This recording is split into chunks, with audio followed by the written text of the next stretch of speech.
Up till now, we have taken into account different aspects of the issue of government's intention to privatize some of the nationalized banks. Now, in the next leg, and before I conclude and I come to my final submissions and my own perceptions for your consideration, we will have to look around in a very brief manner within a couple of minutes as to what is happening around us at national level, maybe at international level. As everybody has said, as everybody in IMF and World Bank and expert economists, they have said that because of the corona, the global economy has taken a worst hit, and it is like never before. There is no precedent what to do, how to react, what are the steps to be taken. So they say it's like never before. So they're expecting worst recession to come, and hundreds of crores of people will be pushed into below poverty line all over the world. Now it is estimated that Indian banks may need more capital to the extent of $20 to $50 billion. You imagine. Whatever nationalized banks are there, maybe even private banks, if we take all of them together, the experts say in coming couple of years or 2-3 years, the banks may require more capital in the range of say $20 to $50 billion. On the other hand, government is going to borrow 12 lakh crores of rupees. Imagine what is going to happen to the deficit finances. The latest data about June which has come, it is estimated that in India itself more than 48 lakh jobs have gone, maybe from private industry, semi-private. Government as yet, we have not come across any news about government, but restrictions are there, cost cutting is there, DA has been freezed, and avoidable expenditure is being curtailed, and all these things are there. And recently a news has come that finance ministry has not allowed the carry forward of their budget, quarterly budget. If a ministry is not able to spend the budgeted amount during the quarter ending June, then carry forward is not allowed. So to that extent restrictions are coming. In such a situation, it is also estimated that rupee will become more and more weak, and we know what is going to happen to that. On the other hand, RBI has come up with a payment infrastructure investment fund. We would like to see how much funds can be invested. Initial corpus is said to be 500 crores. Now coming back a little to the IBC, the data says, the study says that during last few years after the introduction of IBC, more than 6,50,000 crores of haircuts have been taken by the bank. Imagine.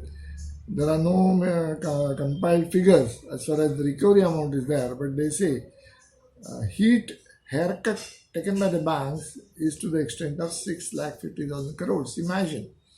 And as a result of these haircuts, as a result of these IBC proceedings, some companies have gone fat, and resultantly 1.1 million jobs have been lost thanks to IBC. Now, as a result of all this scenario, the investors are parking their funds in mostly strong banks, public sector banks, because investors have observed what has happened to Templeton Fund. Templeton has suddenly closed 6 of its funds, and the customers have been caught unaware. So that is also going on there. Now, nationalized banks have virtually choked the capital to be given to the NBFCs. Now, RBI says that all those NBFCs and housing finance companies, those who are not able to maintain their net NPA level below 6%, they will not be having any facility as far as the special liquidity campaign is concerned or special liquidity scheme is concerned. And at the same time, as I told you earlier, that it is estimated that the NPAs of banking sector in India, of course including public sector banks, will zoom to the level of 14% again, never before. So these things are happening around us. Now, as I told, cost cutting is there. On the other hand, digital payments are coming. Banks are going out from the banks, and those platforms are enjoying. China is all ahead of us. Whatever you may say about China, it is ahead of all of us. And 70% of the transactions in China take place through internet, and there are so many internet users. It is said that the insurance companies are also going to take a big hit, and it is understood that the insurance companies in India are likely to close more than 1,000 of its branches all over India. Imagine what will happen.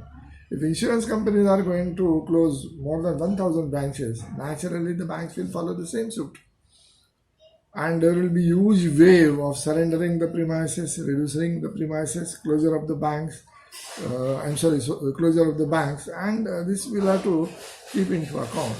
So, before I try to conclude my submission and arrive at some conclusion, so we have seen in three parts that initially I explained over 40-45 minutes, I explained the entire scenario. In between, I am trying to tell you in short what is happening around us.